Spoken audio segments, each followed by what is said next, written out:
से हमारी selection rate Kota की जहां तक बात की जाए तो 1% है, और we have reached up to the 10%। गाड़ी जो होती है उसमें जो सेल्फ स्टार्ट होता है, जो हल्की सी फायर होती है, वो एक मोटिवेशन है।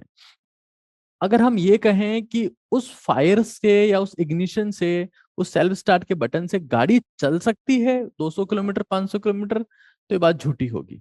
तो मोटिवेशन एक हल्का सा वो स्पार्क है जो आपको चलने के लिए बोल रहा है कि भाई अब चलते हैं। बच्चा पूरे साल, आजकल जब इंटरनेट का जमाना है, तो वो ऐसे वीडियोस देख रहा होता है, ऐसी क्लिप्स देख रहा होता है, और एट द एंड अपनी सारी सेक्सुअल एनर्जी को लूज कर रहा होता है, डैमेज कर रहा होता है, अननेसेसरी चीजों में लगा होता है। और फिर वो मोटिवेशनल वीडियो के थ्रू ये हासिल करना चाहता है कि मैं अभी मोटिवेशन देख लूं और मैं फोड़ दूं सबको। ऐसा नहीं होगा। आप में अंदर एनर्जी कितनी है। देखिए, पुराने समय के युद्ध आप लोग हाथों के दम पे, तलवार के दम पे युद्ध करके जीतते थे, लेकिन अब जो युद्ध है ना, वो यहां से जीते जाते हैं। और ये जो एनर्जी है ना, मानसिक ऊर्जा, मेंटल एनर्जी, ये आप में तभी होगी जब आप खुद की सेक्सुअल एनर्जी को स्टोर रखें, खराब ना करें। स्मार्टफोन और आप में से एक ही चीज स्मार्ट हो सकती है। या तो आप स्मार्ट होंगे, आपका फोन स्मार्ट होगा। आपका फोन डम है तो आप स्मार्ट हो जाएंगे, आपका फोन स्मार्ट है तो आप डम हो जाएंगे, ये तो फिक्स है। लेकिन आप फोन का भी इस्तेमाल करते हुए बहुत आगे, आजकल इंटरनेट पे ऐसी बहुत सारी चीजें अवेलेबल है जो आपकी हेल्प करती है। बट मैं ये कहूंगा कि मोबाइल फोन आपका रूटीन डिस्टर्ब ना करे। कई बार लोग ऐसे होते हैं जो रात रात भर बेड पे गए और फोन देखते देखते कब उनको 4 बज गया, कब उनको 5 बज गया, उनको पता ही नहीं है। आपको रिसोर्सेज को कम से कम रखना है और रिवीजन को मैक्सिमाइज करना है, और हम इसी कॉन्सेप्ट के ऊपर काम करते हैं। हमारी कुछ एक बुक्स है, एनसीईआरटी निचोड़ बुक्स है। अब हमारा गोल ये होता है कि बच्चे को बार बार बार बार बार बार इतनी बार कंटेंट रिवाइज करवाया जाए, लिमिटेड कंटेंट, ताकि वो भूले ना, और लास्ट में एक परफॉर्मेंस दे पाए। क्योंकि परफॉर्मेंस कॉन्फिडेंस से आती है, परफॉर्मेंस रिवीजन से आती है, परफॉर्मेंस रिसोर्सेज से नहीं आती है। पूरे दिन धूप आती रहे तो इसका मतलब ये नहीं कि कागज जलने लगेगा। अगर 12 घंटे भी धूप पड़ रही है तो कागज नहीं जलता है। लेकिन अगर आप 5 मिनट भी उस धूप को फोकस कर दो एक लेंस के थ्रू, एक कागज के ऊपर, तो जलने लगती है। तो मैं बिलीव करता हूं कि इररिस्पेक्टिव आप कितनी देर पढ़ते हैं, आप 12 घंटे पढ़ते हैं, आप 15 घंटे पढ़ते हैं, वो सेकेंडरी है। आपने कितनी देर कंसंट्रेट किया। मान लीजिए आप किसी एक जंगल में भटक गए हैं और आप बड़ी मुश्किल से मेहनत करते करते उस जंगल से बाहर आते हैं। जंगल से बाहर आने के बाद आप देखते हैं कि आपके सामने एक बहुत बड़ा समुद्र है, और उस समुद्र के क्रॉस करने के बाद एक रोड है जो आपको दिख भी नहीं रही है। अब आप चूंकि इतने थके हुए हैं, तो मुझे लगता नहीं कि आपका इच्छा भी करेगी कि आप उस जंगल को क्रॉस करके, उस महासागर को क्रॉस करके उस रोड तक पहुंच पाए। क्योंकि आप पहले से बहुत संघर्ष करके आ चुके हैं। अब आपके सामने बहुत बड़ा महासागर है। अब उस महासागर की जगह एक छोटा सा तालाब। तालाब वाले केस में क्या होगा कि आपका मन करेगा कि आप उस तालाब को क्रॉस करके उस रोड पर जाएं, और आप क्रॉस करके आगे चले जाएं। जब एक बड़ी संस्था की बात आती है तो वो बहुत ज्यादा कंटेंट देते हैं, बहुत ज्यादा ऐसी चीजें देते हैं जो अननेसेसरी होती है। हम हमेशा बिलीव करते हैं कि किसी भी स्टूडेंट का सिलेक्शन डायरेक्टली प्रोपोर्शनल टू होता है रिवीजन के, और इनवर्स में होता है रिसोर्सेज के। तो हमारे यहाँ पर जितने लोग टीच कर रहे हैं वो सारे डॉक्टर्स हैं। ये एक सबसे बड़ा फैक्टर है। तो जो बच्चा पढ़ने आता है उसके सामने स्टेज पर वही लोग टीच कर रहे होते हैं जो खुद प्री मेडिकल एग्जाम क्रैक कर चुके हैं, एमबीबीएस कर चुके हैं। ये सबसे बड़ा फैक्टर है। और इसीलिए आज हमारे पास में 15 से 20 स्टेट का बच्चा आ रहा है। वो बच्चा सुपर सेटिस्फाइड है। उसको ये लग रहा है कि सर, मैं जहां भीड़ में पहले फंस गया था, मुझे यहाँ पर शांति से, सुकून से, हर एक बच्चे के ऊपर ध्यान दिया गया। हर एक बच्चे को हमारा नाम मालूम है, हम बच्चे से कोऑर्डिनेट करते हैं। जो हमारे पास में राजस्थान के बाहर से बच्चा आता है उसका हम लोग विशेष तौर से ध्यान रखते हैं। जहां तक फीस की बात है, तो फीस हमारी कोटा से 40% कम है। हॉस्टल प्राइस हमारी 60% कम है कोटा से। और सिलेक्शन हम लोग सिग्निफिकेंट अमाउंट में दे चुके हैं। आज हमारे प्रोडक्ट इंडिया में हर एक जगह जा रहे हैं। प्रेजेंटिंग पढ़ाई लिखाई। आमतौर पर लोगों की ये धारणा होती है कि अगर आपको नीट या जेई करना है तो आपको भारत का एक ऐसा शहर नाम याद आता है और आपको लगता है कि वहां नहीं गए तो नीट और जेई नहीं हो पाएगा। शहर का नाम है कोटा, लेकिन इसके अलावा कई ऐसी संस्थाएं हैं जो बहुत शानदार काम कर रही हैं, जो कोटा में नहीं होती हैं। और हमने सोचा कि चलिए पढ़ाई लिखाई के इस सेगमेंट में आपको रूबरू करवाते हैं एक ऐसे संस्था से जहां 15 राज्य के बच्चे ऑफलाइन पढ़ने जाते हैं। अगर आप सोशल मीडिया की बात करें तो इनके यूट्यूब पर 2 लाख से ज्यादा सब्सक्राइबर्स हैं। अगर आप उनके कंटेंट की बात करें तो अगर आप इनके यूट्यूब चैनल पर जाएंगे तो कम से कम 1 घंटे तो आपको बिताना ही पड़ेगा। हम खुद कल गए थे तो 1 घंटे बिना बताए नहीं लौट पाए, और वो संस्था का नाम है सेल्सियस। अगर आप बात करें कि सोशल मीडिया पे इनका क्या प्रेजेंस है, किस नाम से है, तो नीट काका जी के नाम से है। और आज हम बात करने वाले हैं इसी संस्था के बारे में कि कैसे ये संस्था आपको इस बात की गारंटी देती है कि अगर आप हमारे यहाँ पढ़ते हैं तो आप सफल हो जाएंगे। बहुत स्वागत है आपका। Thank you so much. Thank you. एक आम धारणा है ना कि मतलब नीट जेईई एक ऐसा एग्जाम है ना जिसको लेकर बच्चा लोग बहुत ज्यादा मेहनत करता है, बहुत ज्यादा एक्साइटेड रहता है। और अभी बहुत सारे कोचिंग इंस्टीट्यूट्स हैं, बहुत संस्थाएं हैं, और आपका भी एक संस्था है, बहुत आपका अच्छा नाम भी है। लेकिन हम ये मतलब शुरुआती में हमको ये समझाइए आप कि ऐसा क्या कर रहे हैं आप जिससे बच्चों की सफलता की गारंटी जो है वो बढ़ जाती है। देखिए, दो महत्वपूर्ण मुद्दे हैं। कई बार ऐसा होता है, जैसे मान लीजिए बहुत बड़ा शहर है या कोई बहुत बड़ा इंस्टीट्यूट है, तो उनके साथ में एक एक फैक्टर होता है कि हम बच्चे को जितना ज्यादा कंटेंट देंगे, हम जितने ज्यादा टीचर्स देंगे या जितने सारे नोट्स देंगे, तो बच्चे के सिलेक्शन होने की संभावनाएं ज्यादा है। बट होता क्या है, मैं एक बहुत सिंपल सा एग्जांपल आपको देता हूँ। मान लीजिए आप किसी एक जंगल में भटक गए हैं और आप बड़ी मुश्किल से मेहनत करते करते उस जंगल से बाहर आते हैं। जंगल से बाहर आने के बाद आप देखते हैं कि आपके सामने एक बहुत बड़ा समुद्र है, और उस समुद्र के क्रॉस करने के बाद एक रोड है जो आपको दिख भी नहीं रही है। अब आप चूंकि इतने थके हुए हैं, तो मुझे लगता नहीं कि आपका इच्छा भी करेगी कि आप उस जंगल को क्रॉस करके, उस महासागर को क्रॉस करके उस रोड तक पहुंच पाए, क्योंकि आप पहले से बहुत संघर्ष करके आ चुके हैं। अब आपके सामने हम्म। बहुत बड़ा महासागर है। अब उस महासागर की जगह एक छोटा सा तालाब। तालाब वाले केस में क्या होगा कि आपका मन करेगा कि आप उस तालाब को क्रॉस करके उस रोड पर जाएं और आप क्रॉस करके आगे चले जाएं। जब एक बड़ी संस्था की बात आती है, तो वो बहुत ज्यादा कंटेंट देते हैं, बहुत ज्यादा ऐसी चीजें देते हैं जो अननेसेसरी होती है। हम हमेशा बिलीव करते हैं कि किसी भी स्टूडेंट का सिलेक्शन डायरेक्टली प्रोपोर्शनल टू होता है रिवीजन के, और इनवर्स में होता है रिसोर्सेज के। हम्म। होता क्या है कि जैसे मान लो एक बच्चा तैयारी कर रहा है और उसको फिजिक्स सब्जेक्ट में दिक्कत आई, या केमिस्ट्री में दिक्कत आई, या बायोलॉजी में हम्म। दिक्कत आई, वो पेरेंट्स के पास जाता है कि पापा इसमें दिक्कत आ रही है।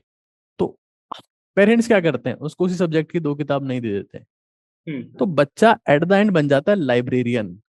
वो हम्म। करने गया था तैयारी और वो कुछ और ही चीजों में खो जाता है। तो सबसे हम्म। इंपॉर्टेंट ये है दैट आपको रिसोर्सेज को कम से कम रखना है और रिवीजन को मैक्सिमाइज करना है, और हम इसी हम्म। कॉन्सेप्ट के ऊपर काम करते हैं। हमारी कुछ एक बुक्स है, एनसीईआरटी निचोड़ बुक्स है। अब हम्म। हमारा गोल ये होता है कि बच्चे को बार बार बार बार बार बार इतनी बार कंटेंट रिवाइज करवाया जाए, लिमिटेड कंटेंट, ताकि वो भूले ना, और लास्ट में एक परफॉर्मेंस दे पाए। क्योंकि परफॉर्मेंस कॉन्फिडेंस से आती है, परफॉर्मेंस रिवीजन से आती है, परफॉर्मेंस रिसोर्सेज से नहीं आती है। तो आप जितना ज्यादा उसको रिवाइज करवाते हैं, वो ही इंश्योर करता है कि उसका सिलेक्शन होगा कि नहीं होगा। तो we believe in revision, we don't believe in the resources. आप रिसोर्सेज को चाहे जितना बढ़ा दो, क्योंकि दुनिया में फिजिक्स केमिस्ट्री बायोलॉजी की किताबों की कमी थोड़ी ना है, लाखों हम्म। हैं। आप हर किताब नहीं पढ़ा सकते उसको, तो we try to minimise the content. तो अच्छा, इससे एक हमारी एक सिलेक्शन रेट, कोटा की जहां तक बात की जाए तो 1% है, और हम्म। We have reached up to the 10%। अच्छा, एक प्रेशर होता है बच्चों पर। वो प्रेशर ये होता है ना कि नीट का और जेईई का तैयारी कर रहे हो तो कम से कम तुमको 20 घंटा पढ़ना पड़ेगा। मतलब जब हम भी पढ़ रहे थे तो एक आम तौर पे एक मिडिल क्लास आदमी सोचता है कि डॉक्टर बन जाए, बढ़िया इंजीनियर बन जाए, अच्छा पैसा कमाए। तो एक प्रेशर होता है कि भाई साहब बहुत पढ़ना पड़ेगा।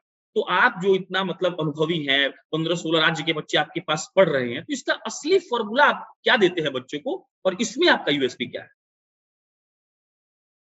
मैं एक बात कहता हूं कि अगर पूरे दिन सूरज अ, अ, हमारे सामने रहे, या पूरे दिन धूप आती रहे, तो इसका मतलब ये नहीं कि कागज जलने लगेगा।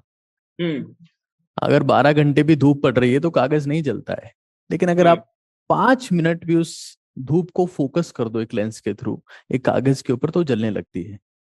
हुँ। तो मैं बिलीव करता हूं कि इररिस्पेक्टिव आप हुँ। कितनी देर पढ़ते हैं, आप 12 घंटे पढ़ते हैं, आप 15 घंटे पढ़ते हैं, वो सेकेंडरी है। आपने कितनी देर कॉन्सेंट्रेट किया। देखिए, दुनिया में बहुत बहुत तरह के धर्म है। एक विद्यार्थी का धर्म होता है कंसंट्रेट करना, कंसंट्रेशन की प्रैक्टिस करना, एकाग्रता हासिल करना। क्योंकि जिस दिन वो असीम एकाग्रता हासिल कर लेगा, दुनिया की कोई ताकत ऐसी नहीं है जो उसे अपनी किसी भी चीज से जो हासिल करना चाहता है उसे रोक सके। तो विद्यार्थी का धर्म है कि वो एकाग्रता की प्रैक्टिस करे, एकाग्रता का नशा करे, एकाग्रता का संकल्प ले। वो ये ना हुँ। सोचे कि यार मुझे 12 घंटे पढ़ना है तो मैं सिलेक्ट होऊंगा। ये हुँ। मेंटलिटी गलत है।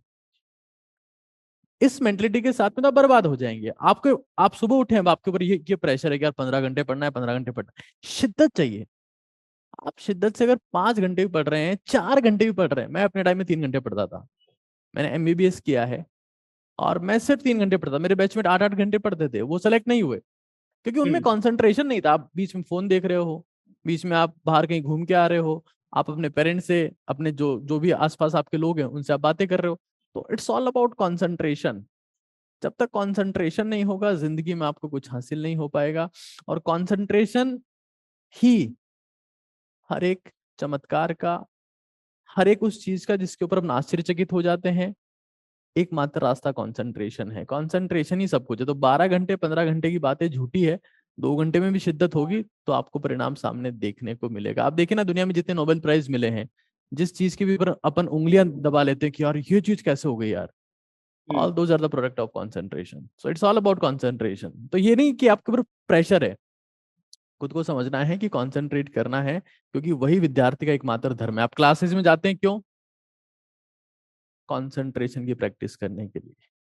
आप कहीं क्लासरूम में बैठे हैं, लाइब्रेरी में बैठे हैं, टीचर के सामने बैठे हैं और आप कंसंट्रेशन की प्रैक्टिस नहीं कर रहे हैं, तो आप पाप के भागी हैं, क्योंकि एक विद्यार्थी का धर्म है एकाग्रता। मैंने अपने ओपनिंग में कहा कि अगर कोई आपके यूट्यूब चैनल पर जाए जिसका नाम नीट काका जेई है, तो मतलब उलझा हुआ रह जाएगा। हम खुद गए थे।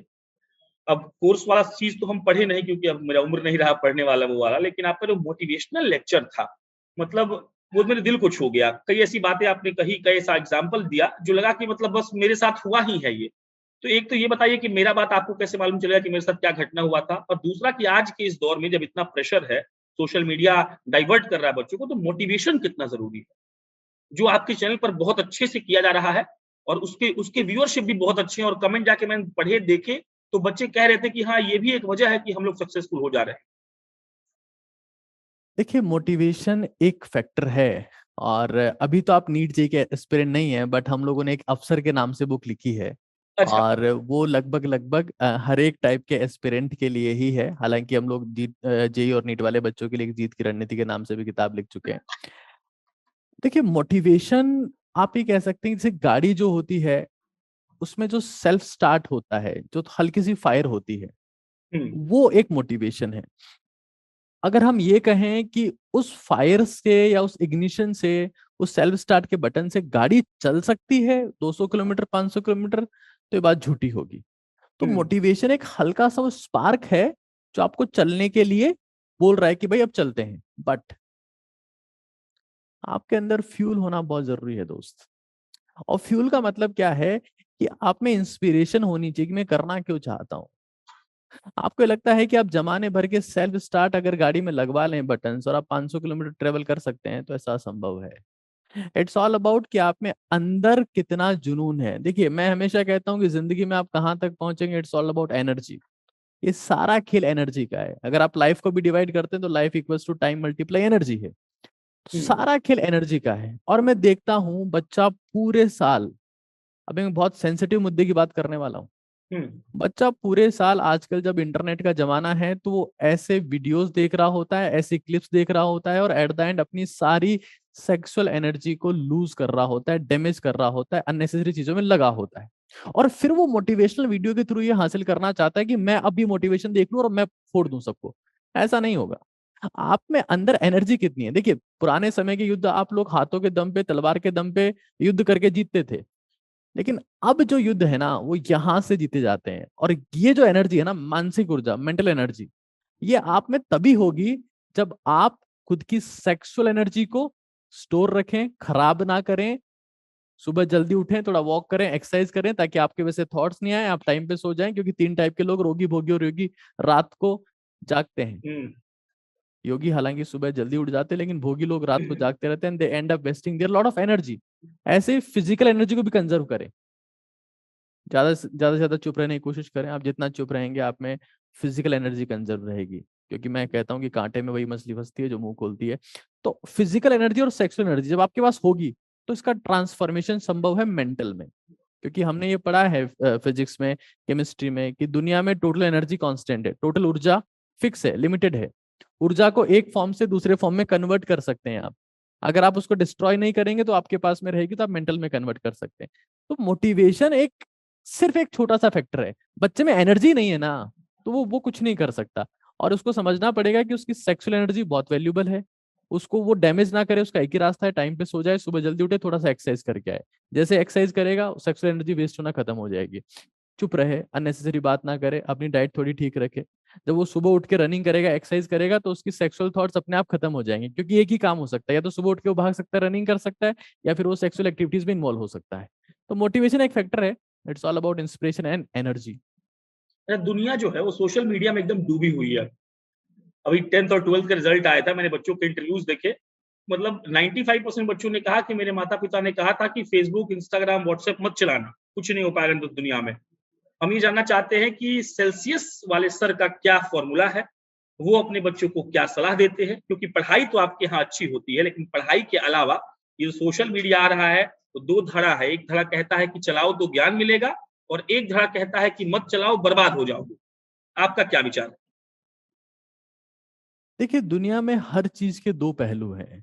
अगर मैं ये कहता हूँ कि सोना खराब है, अगर आप सो रहे हैं तो आप अपनी एनर्जी खराब कर रहे हैं, अपना टाइम खराब कर रहे हैं, तो ये बेवकूफ़ी होगी, क्योंकि सोना जरूरी है। लेकिन 15 घंटे सोना, 16 घंटे को इंसान सो रहा है, आलस में है, तो शायद ये कहीं ना कहीं बेकार हो जाएगा। दुनिया में करेक्ट। हर एक चीज अच्छी होती है, हर एक चीज बेकार होती है। आप उसका कैसे इस्तेमाल करते हैं वो आपके ऊपर डिपेंड करता है। हुँ, क्योंकि इंटरनेट के ऊपर, जैसे हमारी दुनिया में, हमारी धरती पर अच्छे लोग भी हैं, बुरे लोग भी हैं। हमारे फ्रेंड्स में भी, हमारे आसपास के लोगों में भी अच्छे लोग होते हैं, बुरे लोग होते हैं। इंटरनेट पर भी अच्छे लोग भी हैं और बुरे लोग भी हैं। आप कहाँ फोकस करते हो, आप कहाँ कंसंट्रेट करते हो, आप किससे कनेक्ट करते हो, ये एक बहुत बड़ा फैक्टर है। हालांकि मैं हमेशा कहता रहा हूँ कि स्मार्टफोन और आप में से एक ही चीज स्मार्ट हो सकती है। या तो आप स्मार्ट होंगे, आपका फोन स्मार्ट होगा, आपका फोन डम है तो आप स्मार्ट हो जाएंगे, आपका फोन स्मार्ट है तो आप डम हो जाएंगे, ये तो फिक्स है। हुँ, लेकिन आप फोन का भी इस्तेमाल करते हुए बहुत आगे, आजकल इंटरनेट पे ऐसी बहुत सारी चीजें अवेलेबल है जो आपकी हेल्प करती है। बट मैं ये कहूंगा कि मोबाइल फोन आपका रूटीन डिस्टर्ब ना करे। कई बार लोग ऐसे होते हैं जो रात रात भर बेड पे गए और फोन देखते देखते कब उनको 4 बज गया, कब उनको 5 बज गया, उनको पता ही नहीं है कब उनका दिन हो रहा है, कब उनकी रात हो रही है, सब मिक्स हो चुका है। तो ऐसे केस में बच्चा कुछ नहीं कर पाएगा। उसको पता होना चाहिए कि वो फोन का यूज करे, फोन उसका यूज ना करे। आखिरी सवाल, प्रोसेस क्या है आपके इंस्टीट्यूट में आने का? ऑनलाइन, ऑफलाइन क्या-क्या कैसे पढ़ाते हैं आप लोग? तरीका क्या है? और कोई बच्चा अगर आपको रीच आउट करना चाहे, अलग-अलग स्टेट से, मान लीजिए बिहार से भी लोग आपको देखेंगे, तो कैसे रीच आउट करें? और एक और सवाल इसमें ये है कि क्या फीस लगता है? कुछ इसका आइडिया दीजिए। देखिए प्रशांत जी, दो बातें हैं। एक तो हमारे यहाँ पर जितने लोग टीच कर रहे हैं वो सारे डॉक्टर्स हैं, ये एक सबसे बड़ा फैक्टर है। तो जो बच्चा पढ़ने आता है उसके सामने स्टेज पर वही लोग टीच कर रहे होते हैं जो खुद प्री मेडिकल एग्जाम क्रैक कर चुके हैं, एमबीबीएस कर चुके हैं। ये सबसे बड़ा फैक्टर है। और इसीलिए आज हमारे पास में 15 से 20 स्टेट का बच्चा आ रहा है। वो बच्चा सुपर सेटिस्फाइड है, उसको ये लग रहा है कि सर मैं जहां भीड़ में पहले फंस गया था, मुझे यहाँ पर शांति से, सुकून से, हर एक बच्चे के ऊपर ध्यान दिया गया। हर एक बच्चे को हमारा नाम मालूम है, हम बच्चे से कोऑर्डिनेट करते हैं। जो हमारे पास में राजस्थान के बाहर से बच्चा आता है उसका हम लोग विशेष तौर से ध्यान रखते हैं। जहां तक फीस की बात है, तो फीस हमारी कोटा से 40% कम है। हॉस्टल प्राइस हमारी 60% कम है कोटा से। और सिलेक्शन हम लोग सिग्निफिकेंट अमाउंट में दे चुके हैं। आज हमारे प्रोडक्ट इंडिया में हर एक जगह जा रहे हैं। कांटेक्ट करने की जहां तक बात है, तो हमारा कांटेक्ट नंबर ही है, शायद मैं बोल देता हूँ, आप देख लीजिएगा इसको।